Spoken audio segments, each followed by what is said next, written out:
జేఎన్ఎల్ టీవీకి స్వాగతం. తెలంగాణ రాష్ట్ర అవతరణ దినోత్సవం సందర్భంగా కామారెడ్డి పట్టణంలోని మాజీ ఎమ్మెల్యే గంప గోవర్ధన్ నివాసం వద్ద జాతీయ పతాకాన్ని, బీఆర్ఎస్ పార్టీ జెండాను గంప గోవర్ధన్ ఎగురవేశారు. అనంతరం జాతీయ గీతాన్ని ఆలపించారు. ఈ సందర్భంగా గంప గోవర్ధన్ మాట్లాడుతూ కేసీఆర్ నాయకత్వంలో కొట్లాడి సాధించుకున్న తెలంగాణ రాష్ట్రంలో కేసీఆర్పై ప్రజలు నమ్మకం ఉంచి 10 ఏళ్లు పరిపాలన చేసే అవకాశం ఇచ్చినందుకు తెలంగాణ రాష్ట్రాన్ని దేశంలో మొదటి స్థానంలో నిలిపిన నాయకుడు కేసీఆర్ అని మాజీ ఎమ్మెల్యే గంప గోవర్ధన్ అన్నారు. అలాగే ఇప్పుడున్న కాంగ్రెస్ ప్రభుత్వం కూడా ఎన్నికల సమయంలో ప్రజలకు ఇచ్చిన హామీలన్నీ నెరవేర్చాలని అన్నారు. కామారెడ్డి నియోజకవర్గం ప్రజలందరికీ తెలంగాణ రాష్ట్ర అవతరణ దినోత్సవ శుభాకాంక్షలు తెలిపారు. ఈ కార్యక్రమంలోని పట్టణ నియోజకవర్గం బీఆర్ఎస్ పార్టీ నాయకులు, కార్యకర్తలు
సందర్భంగా కామారెడ్డి నియోజకవర్గ ప్రజలందరికీ అవతరణ దినోత్సవ శుభాకాంక్షలు తెలియజేస్తా ఉన్నాను.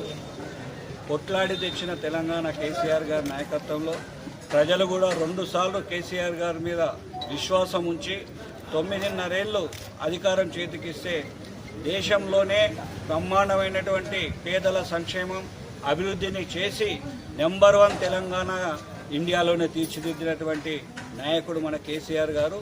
ఇప్పుడున్న ప్రభుత్వాన్ని కూడా వాళ్ళు ఇచ్చినటువంటి హామీలన్నింటినీ నెరవేర్చి గతంలో కేసీఆర్ నాయకత్వంలో ప్రపంచ పటంలో, భారతదేశ పటంలో తెలంగాణను ఏ విధంగా ఉన్నతమైన స్థాయిలో ఉంచిందో వీళ్ళు కూడా అదే రకంగా ముందుకు తీసుకుపోవాలి, ప్రజల బాగోగులు చూడాలని తెలియజేస్తూ మరొకసారి కామారెడ్డి నియోజకవర్గ ప్రజలకు తెలంగాణ ఆవిర్భావ ఉత్సవ శుభాకాంక్షలు తెలియజేస్తాము.